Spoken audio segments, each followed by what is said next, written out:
নেপালে আসছিলাম বাংলাদেশে যে সংগঠিত গণ অভ্যুত্থান হয়েছে সেই গণ অভ্যুত্থানের প্রতিনিধি হিসাবে এখানে এসে কথা বলেছি। আর এরপর আজকে আরেকটা অভ্যুত্থান হতে যাচ্ছে আমার জন্য অন্যরকম একটা বিষয়। দুটো অভ্যুত্থান, নিজে একটা অভ্যুত্থানের একদম কাছ থেকে ডিরেক্টলি আর একটা অভ্যুত্থানের সংস্পর্শ পাওয়া অন্যরকম একটা বিষয়।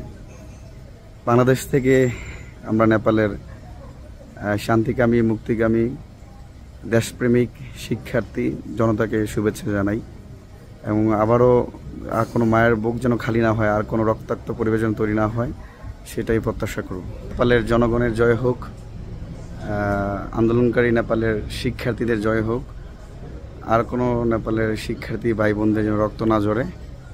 আমি যে হোটেল আছি আর উপর থেকে অনেকক্ষণ যাবত হেলিকপ্টার দিয়ে নজরদারি করছে বা কী করছে জানি না। আলটিমেটলি বাইরে খারাপ পরিস্থিতি।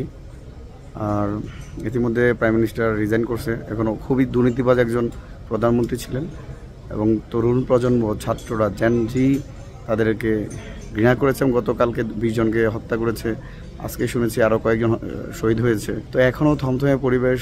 আমার যে হোটেল, সেই হোটেলের চারপাশে হেলিকপ্টার দিয়ে বারবার তারা যাচ্ছে। জানি না কী হবে, তবে শান্তি লাগছে। অন্তত অভ্যুত্থানের শক্তি, তরুণদের শক্তি, দুর্নীতিবাজরা অপসারিত হচ্ছে। বাংলাদেশের মতো, শেখ হাসিনার মতো নেপালের প্রধানমন্ত্রীও সেই হেলিকপ্টার করে পালিয়েছে।